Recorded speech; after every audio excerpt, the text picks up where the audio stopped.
Where's Riquetti? He was right there. He's gone.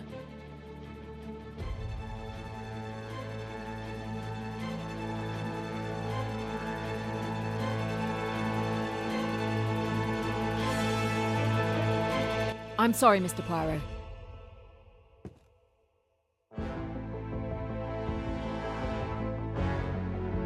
Of course. Miss Royce, good luck. What is going on? Another murder? Oui, monsieur. Another murder. And for the second time, Poirot has arrived too late. Focus, Poirot. Summarize what you know. First, Mademoiselle Bourget was slashed by a thin, extremely sharp object. Possibly a scalpel. Then we have a torn piece of currency found clutched in her hand. Next, we have a ribbon from a bundle of $10,000 notes found on the floor. Finally, there is a telegram intended for Monsieur Riquetti among the victim's belongings. A telegram that was very incriminating for him. These tell a story. Possibly more than one. Time to put the pieces together.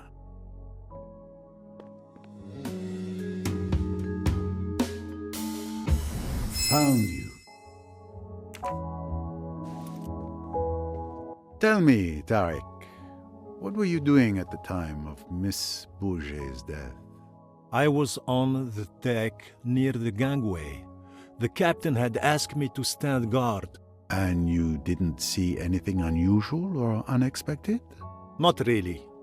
I saw Mr. Hayashi and Mr. Allerton leave the saloon together. Mr. Hayashi called out to me to ask if I wanted to play billiards, but I declined. After all, I was on duty, no time for games.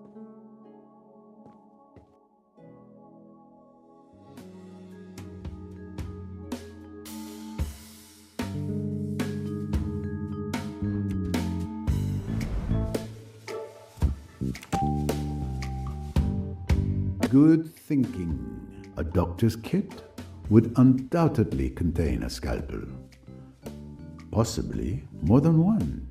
And in fact, this was confirmed by Miss Royce, who searched his cabin. I'll need to question him. Excellent detective work.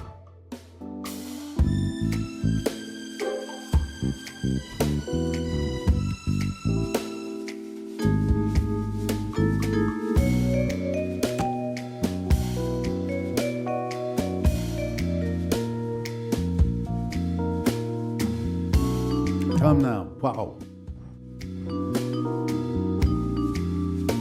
No, that's just not logical. Yes.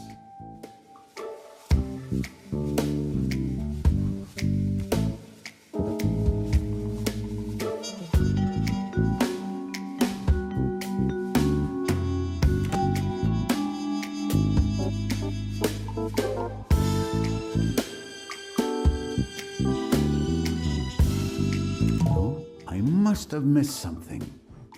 No, this isn't it. Think. Almost.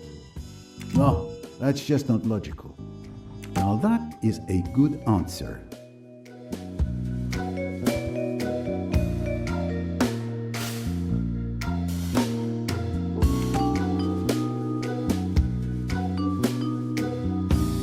Come now, Poirot. Fantastic.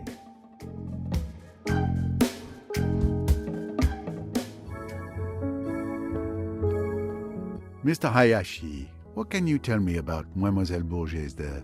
Let me see. I spent the afternoon playing billiards with Tim. Miss Bourget was reading in a corner of the saloon. When you summoned Tim, I went out with him to find someone else to play. Miss Bourget was perfectly fine when we left her. And then?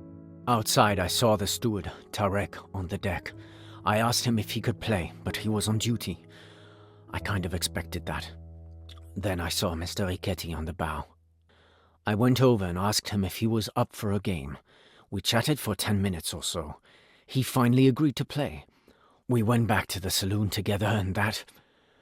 That's when we found Miss Bourget dead.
Every question must have its answer.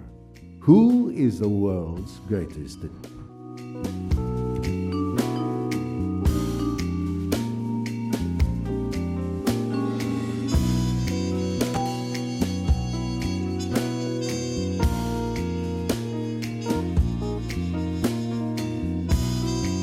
Well done, that's correct.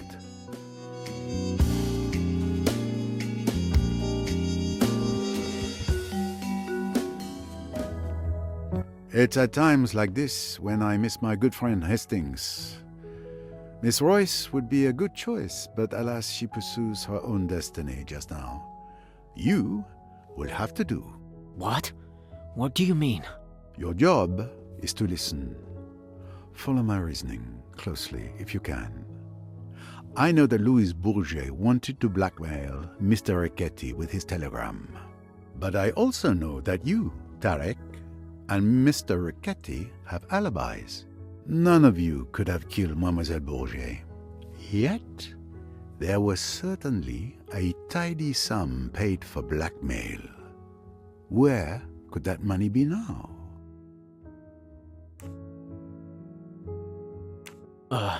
Very well. Let me think. Well, it seems obvious then that Louise was blackmailing someone else. Excellent. Indeed. Louis Bourget must have been blackmailing both Riquetti and another person on his boat, connected to another case. Which one?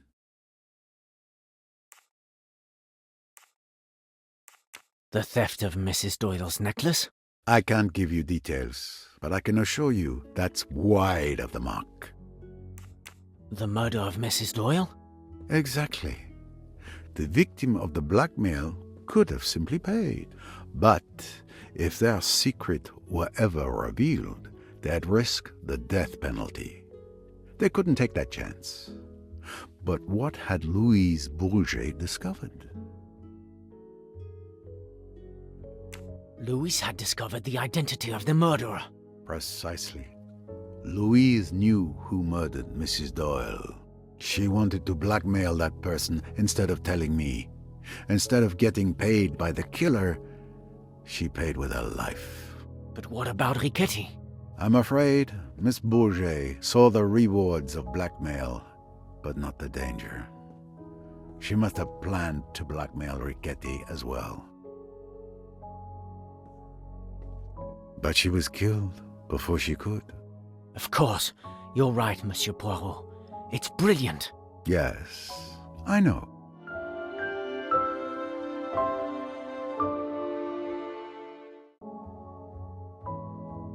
Clearly, the deaths of Mrs. Doyle and Miss Bourget are connected. It's possible that the same person murdered both women. Investigating Mrs. Doyle's death will surely lead me to Miss Bourget's killer. Mr. Tarek, could you move the body to the cold storage in the hold? Do what? Yes, sir. Forgive me. The usual request I expect to receive is more like, may I have another glass of wine? It's time for me to speak with Dr. Bessner.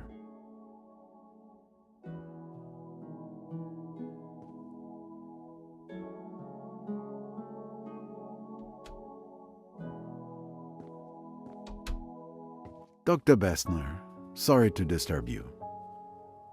Mr. Doyle, how are you?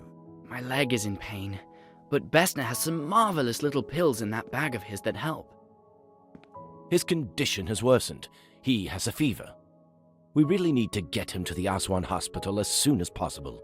Yes, it won't be long now.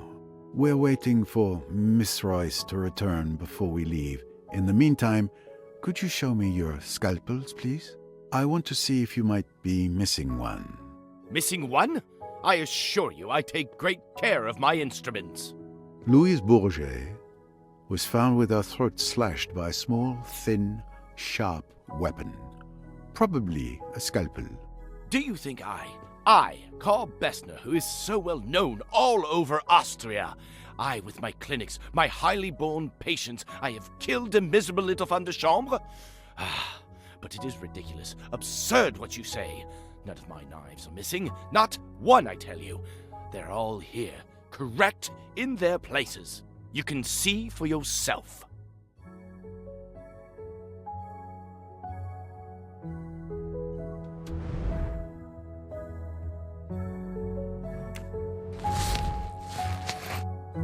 As expected, a scalpel is missing. Dr. Bessner, you are missing a scalpel. Was? This insult to my profession I will not forget.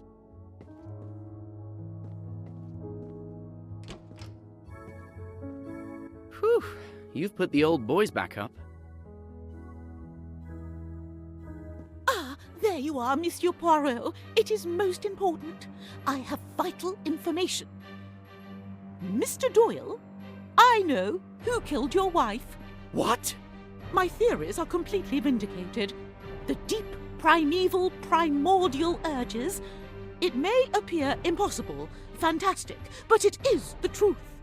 Do I understand that you have evidence in your possession to show who killed Mrs. Doyle? Certainly I have. You will agree, will you not, that whoever killed Louise Bourget also killed Lynette Doyle? That the two crimes were committed by one and the same hand? You mean you have a theory as to who killed Louise Bourget?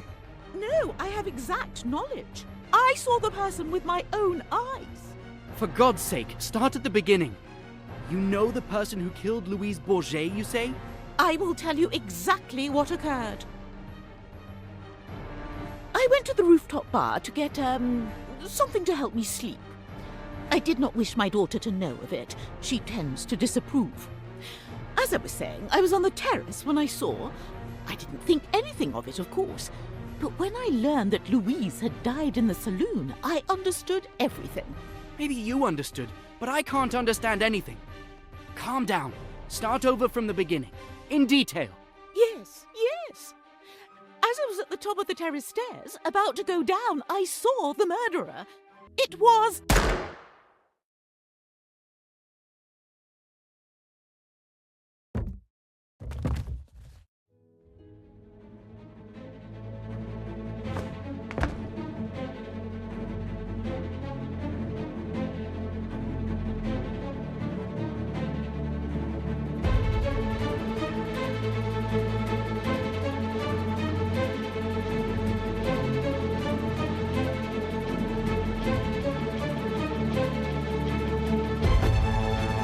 Good heavens, Poirot. What's going on? Did you see anyone run past just now? No. Don't move from here.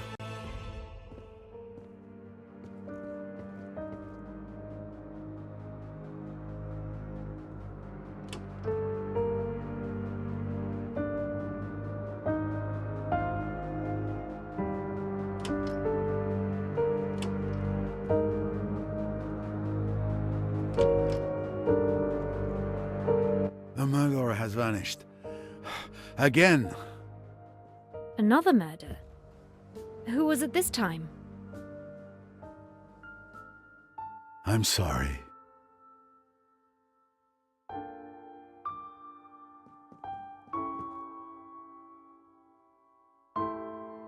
My God.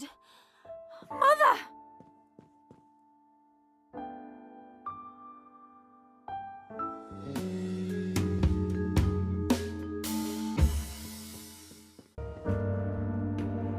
What did you see? Nothing. I was looking at the Nile on the other side of the starboard deck.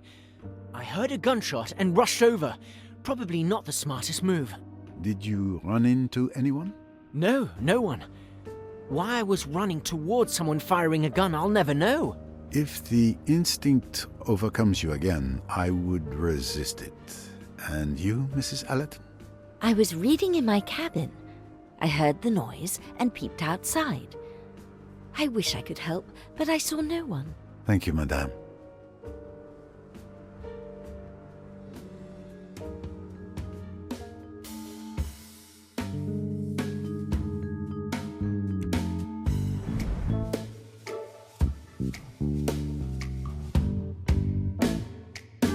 This is wrong, but I'm never far from the truth.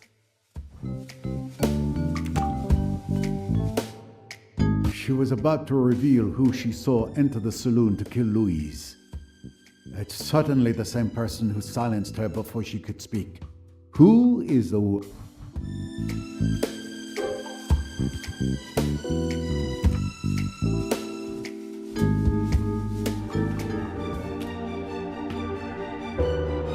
Did you see anything? No. I was in your cabin with Rosalie, as you had requested. We were talking when we heard the gunshot. Rosalie went white as a ghost and rushed outside. I followed her. I heard the shot, shouting, and went out. But I didn't see anyone either. It's horrible. Poor Rosalie. Yes, this cruise feels less upon the Nile and more upon the river Styx.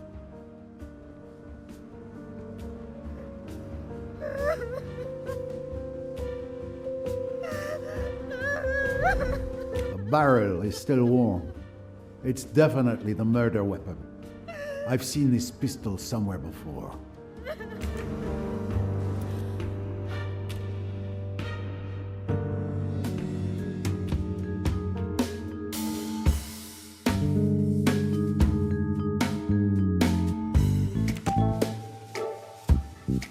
Miss Royce told me she saw this pistol in Mr. Pennington's cabin.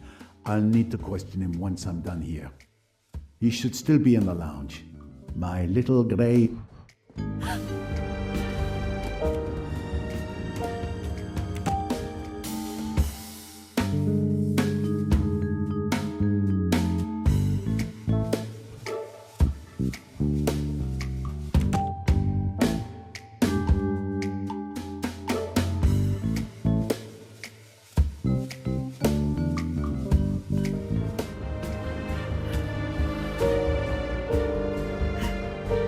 Miss Otterbourne, I share your sorrow. I will need to examine the crime scene. Perhaps some fresh air would do you good?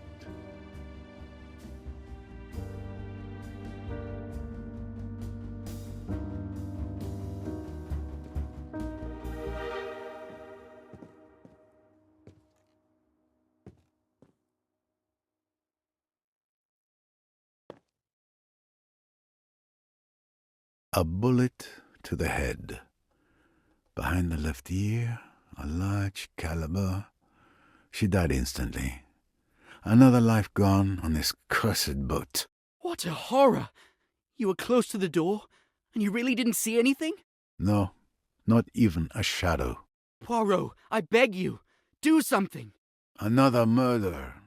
The killer laughs at Poirot. It is a nightmare.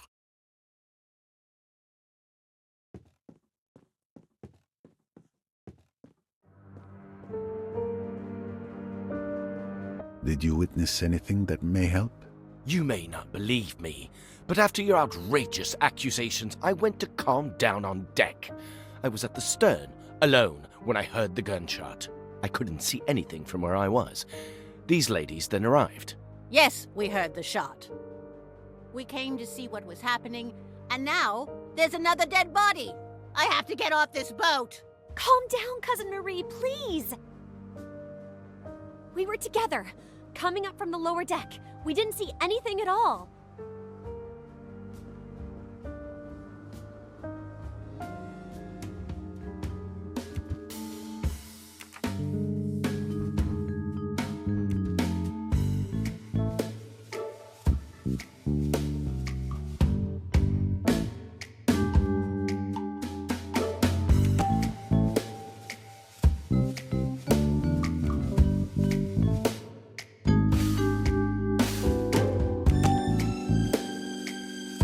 Yes, given the bullet impact behind Mrs. Otterbourne's left ear, the killer must have been to her left.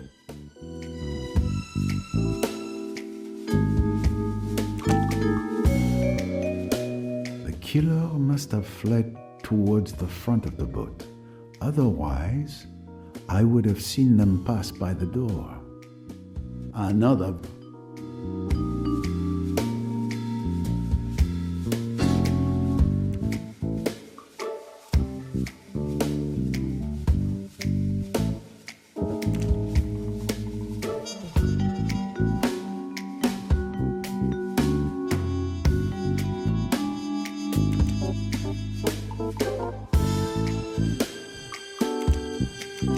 I need to arrange my thoughts in order.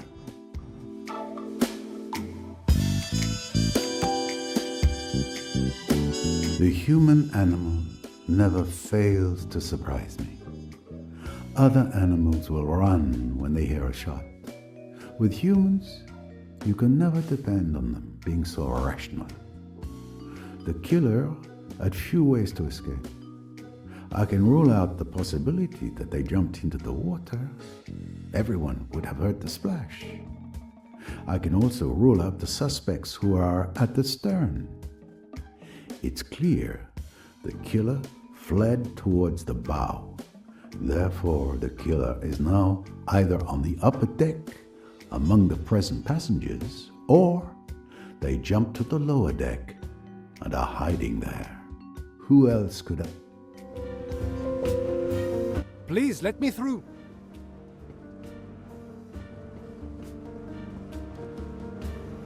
I was informed of what happened. It's terrible. My sincere condolences, miss. Thank you, Captain.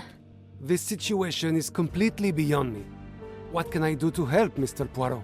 We need to place Mrs. Otterbourne's body in the cold storage with the others. But, most importantly, we must ensure the safety of the other passengers. I'll see to Mrs. Otterbourne immediately. Tarek, Samir, come help me.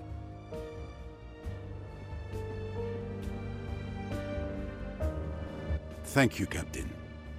Then please stay on the alert. Don't you worry. My crew and I will be vigilant. How is Mr. Doyle? The fever has worsened, but I've just given him an antibiotic.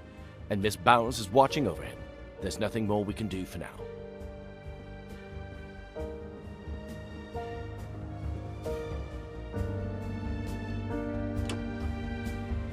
Miss Jacqueline de Belfort's stateroom.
you have any news for us?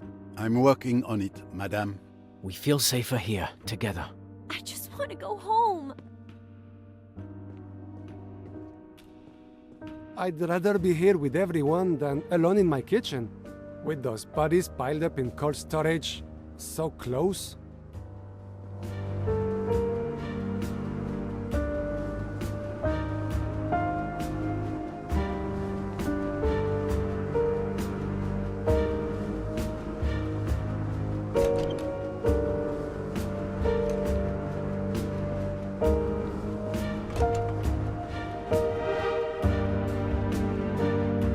So many dead. Poirot, you must act. What did you know? I will uncover it myself. I promise you, madame. I will find your killer.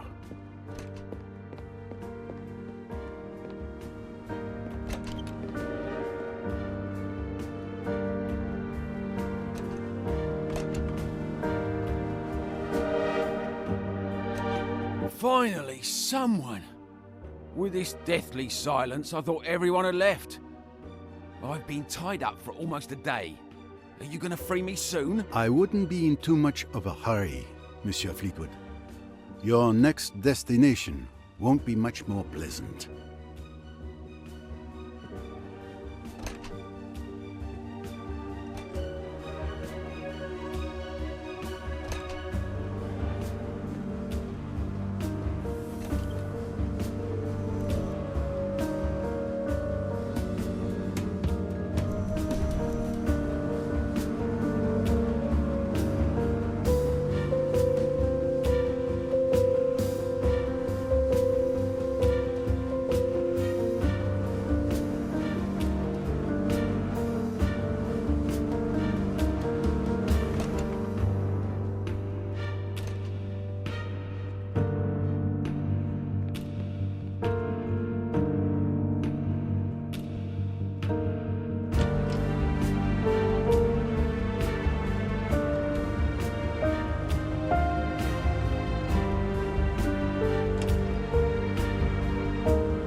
Nothing to report, but I'm staying alert.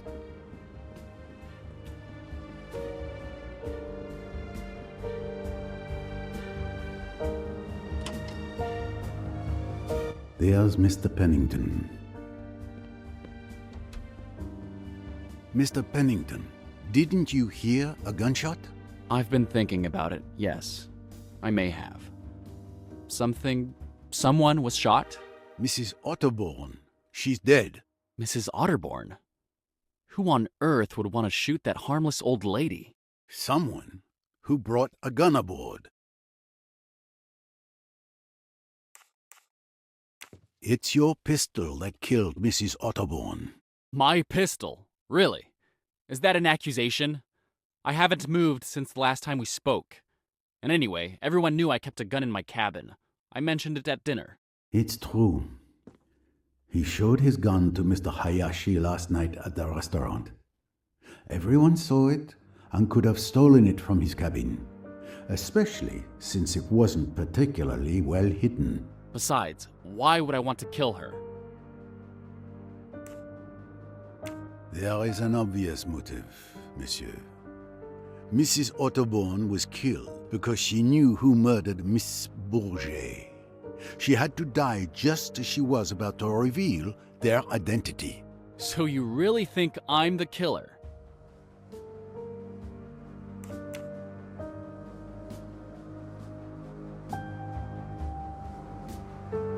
I admit, it would be a pleasure to solve this mystery by accusing you. But I know you're not the murderer.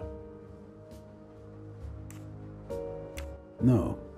Dr. Bessner was at the stern of the boat, and I know the murderer fled toward the bow. So Dr. Bessner couldn't have seen anything. Mr. Ferguson was at the end of the deck, near the lounge. Either he saw no one or he's lying. And then he's our murderer, which logically means it's not you. And if he's telling the truth, it proves you didn't leave the lounge. Either way, his testimony clears you. At last, some sanity. Since you're not the police, would you kindly let me have my pistol back? I suggest you take better care of it. And do not be so very pleased with yourself, monsieur. You and I are not done yet.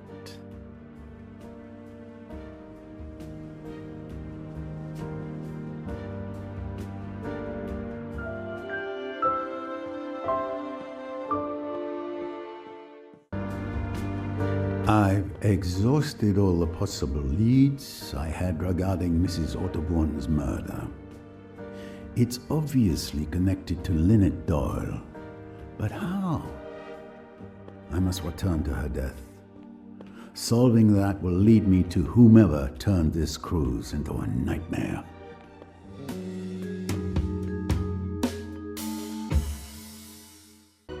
With all these tragedies, I have not had a single moment to reflect calmly. I must revisit details, and I know of a good place to start. Tim Allerton gave me a piece of information that seemed trivial to him, but awakened my little grey cells. But before I could investigate, we were interrupted by the death of Miss Bourget.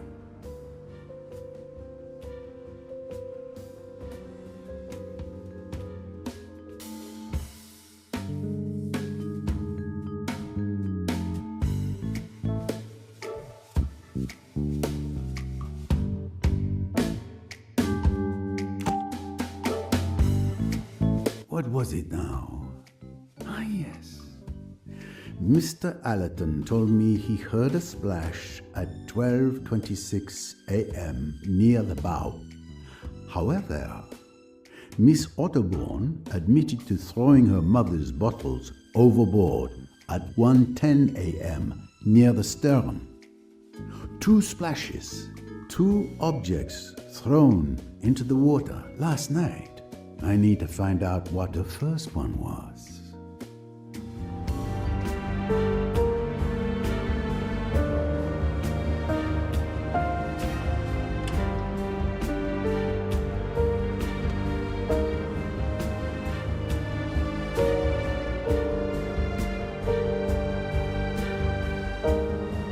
No, this isn't where Tim heard the splash. It was on the starboard side, near the bow.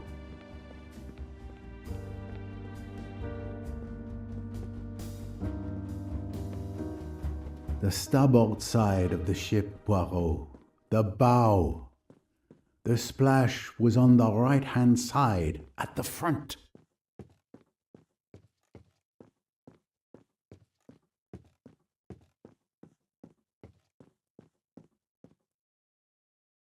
Perfect. From here, I should be able to dredge up whatever was thrown into the water. Here you go, sir. I've brought what's needed to dredge the bottom, as you requested. Thank you very much. Let's get to work. We shouldn't waste any time. I'll guide you.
Wonderful.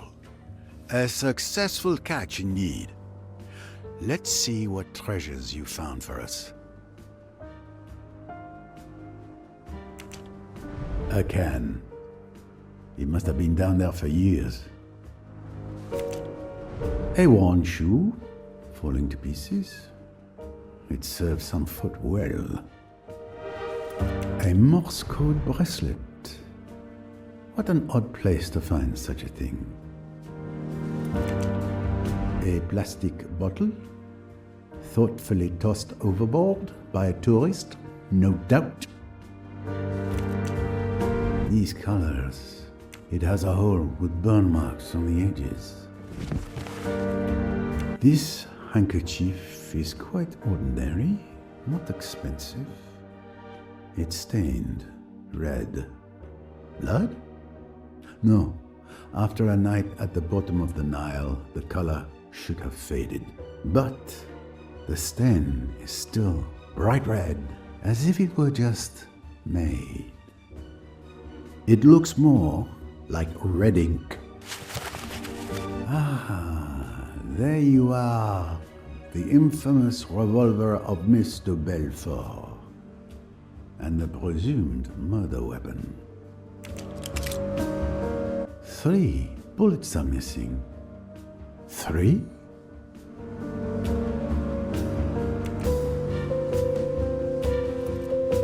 I finally know what was thrown at 12:26 a.m.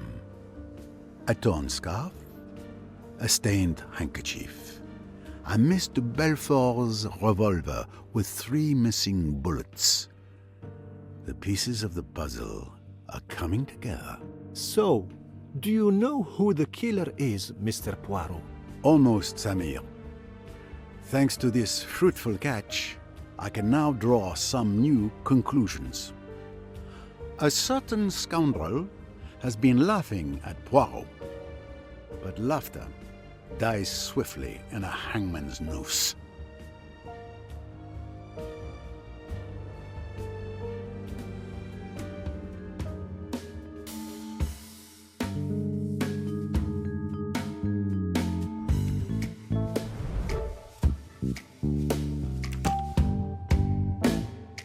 This scarf belongs to Miss Fanchula. It disappeared from the lounge the night before Mrs. Doyle's murder.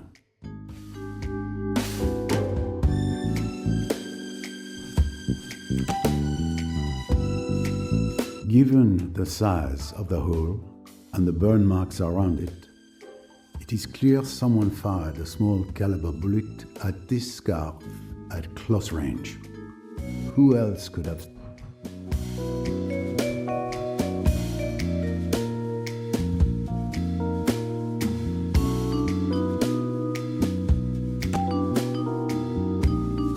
When I inspected Mrs. Doyle's cabin, I remember seeing a nail polish bottle labeled pink, yet the liquid inside was clearly red.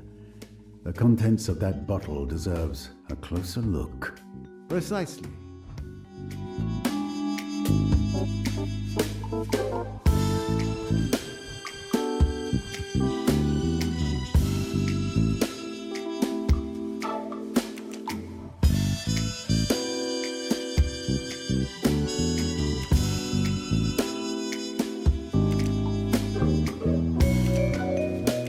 Not quite.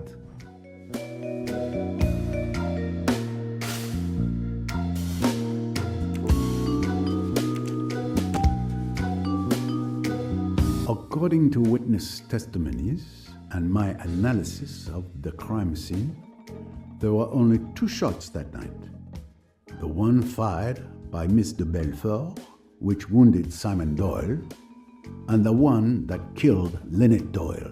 Who is the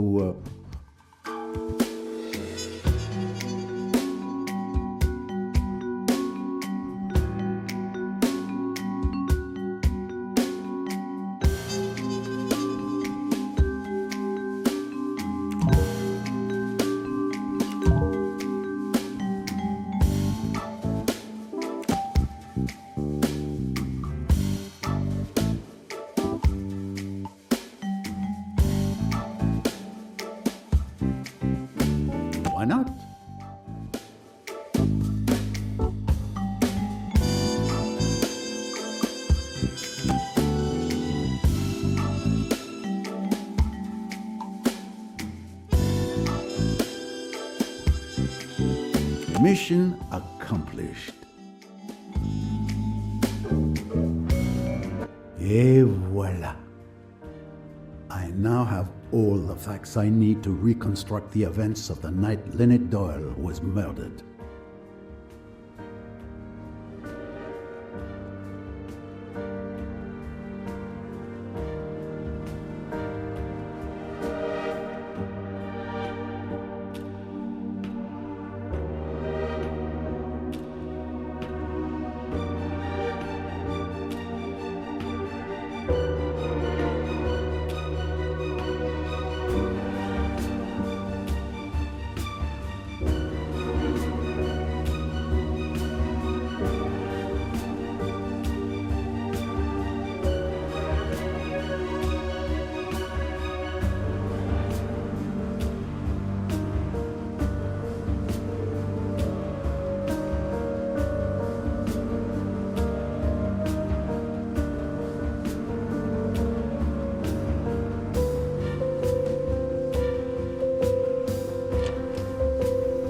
The atmosphere in Madame Doyle's stateroom is thick with tragedy.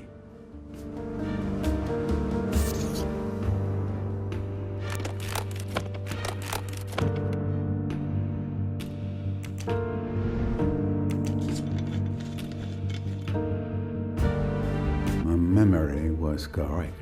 This doesn't smell like nail polish at all, or blood. It's red ink.